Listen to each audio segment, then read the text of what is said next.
Yeah. Our first guest is an Academy Award-winning actress who stars in a new film entitled House of Sand and Fog, which is in theaters now. Here's the lovely Jennifer Connelly, everyone.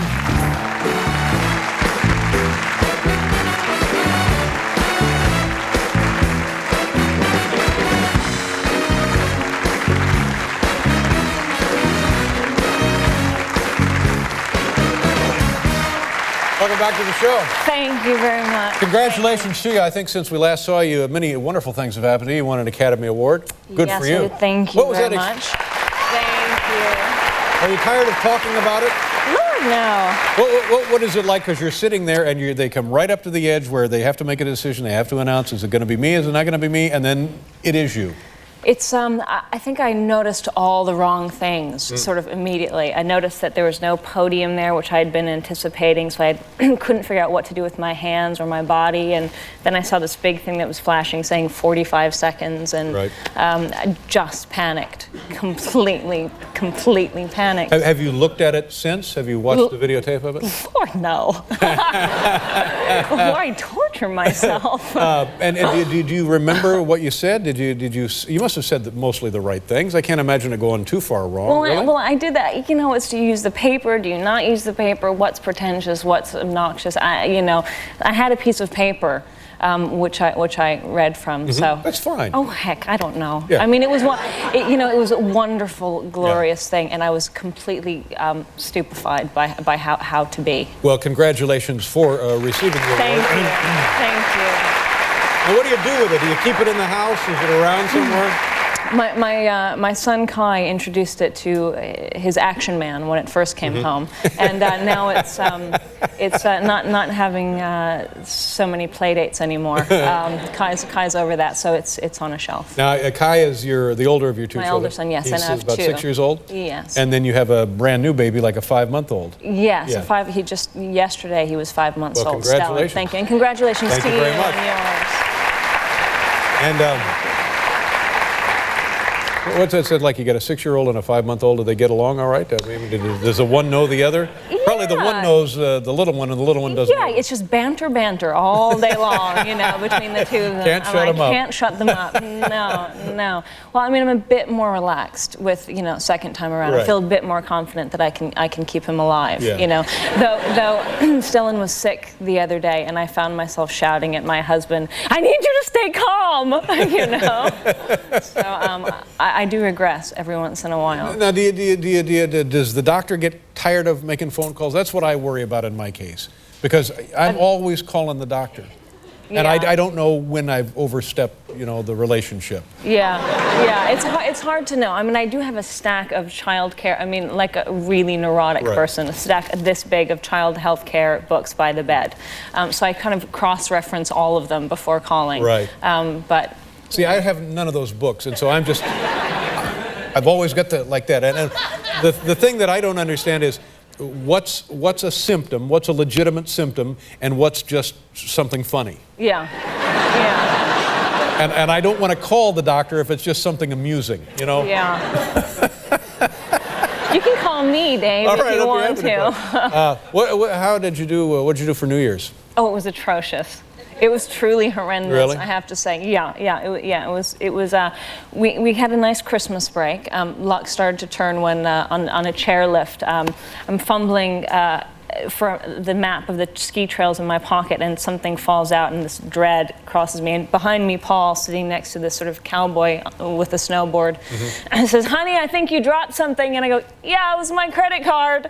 My. And the cowboy next to Paul says, "Your wife's even dumber than mine." Whoa! So, wow. So, thank you. Yeah. So we think, okay, well, that was one small mishap on our Christmas break. Then we decided to go to Scotland for New Year's because we got married there last year. It's our anniversary. We're kind of exhausted and stressed. Your husband is British, isn't he? Yes, he's British. Paul Bettany is his name. He's from London, but we got married in Scotland. Right. So it was horrendous. It was one catastrophe after another. just to start it, we're thinking about, do we go, do we not go? Okay, we'll go. Get off the plane, turn on our cell phones. We've just gotten to the airport, and it rings, and it's the alarm company saying, just so you know, we've dispatched the fire department to your house. Oh my God. So there's this sort of drama waiting to see what's happened, and then they say, no, it's false alarm, but I call a friend to say, can you just check? And she calls me back, she says, it wasn't a fire, but your house is flooded. Completely flooded, water coming out of all the light fixtures, dripping, horrendous. So what do? You just jump on the plane and go back? Well, we thought about it and we thought, well, let's stick it out. We'll it'll dry out, we'll stick it out, we'll have fun. It's our freaking anniversary. Yeah. So okay, we'll go. We don't actually know where we're going because we're going to see friends, but we don't have the exact address. Mm-hmm. We do have a hotel, but we're confident that we'll work it out when we get there. We know it's McIntyre, and they have a castle, and we should be able to find it. Yes. Because people in Scotland have castles. That's plenty to go on right there. So we get to the hotel. It's a 2.5-hour drive. We're miserable.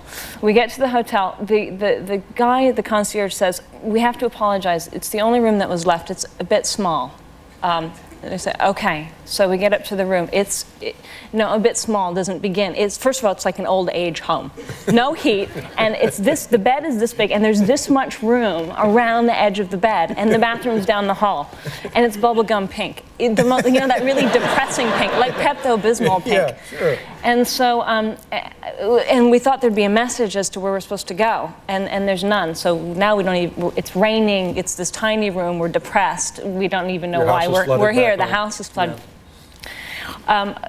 By some miracle we get there. Oh, it just gets worse. Paul on New Year's Eve gets what we think is food poisoning.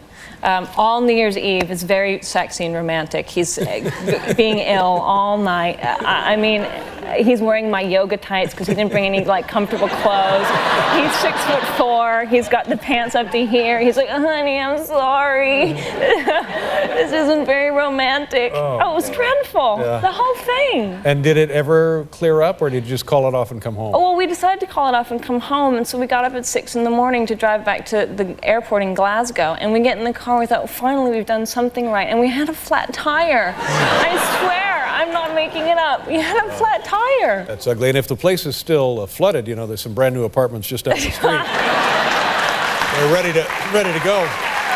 Let's, now I was right about this film, wasn't I? It's gritty and interesting and fascinating clash of cultures, and I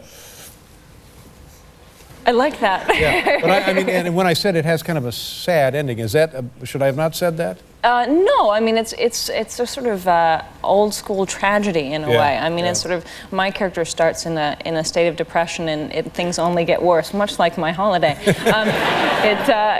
Things only get worse. It's a great cast, you and Ben Kingsley. He's fantastic. Yeah, what a terrific in actor. the movie. Really let's show the folks a clip here. Tell them what you're going to see. It's from the House of Sand and Fog. Do you know what this is? Yeah, the clip is my house has been wrongfully taken away from me in the movie, and Sir Ben's character buys the house at auction.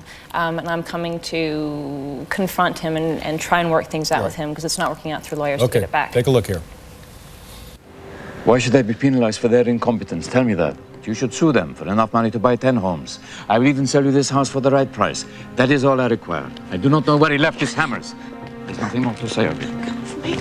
Come with me. You can't expect to just move in here and make money off of this. This is my house. I lived here and you stole this house from me, you son of a...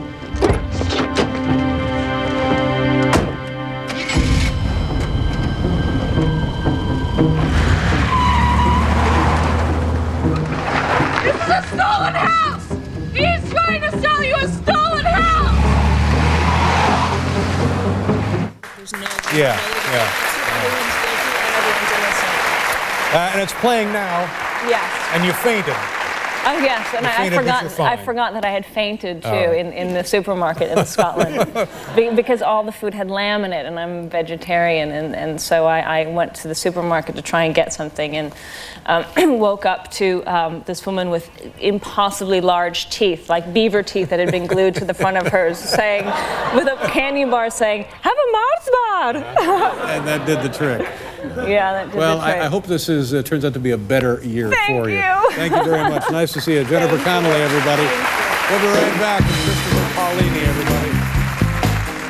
Something right, and we had a flat tire. I swear, I'm not making it up. We had a flat tire. That's ugly. And if the place is still flooded, you know, there's some brand new apartments just down the street.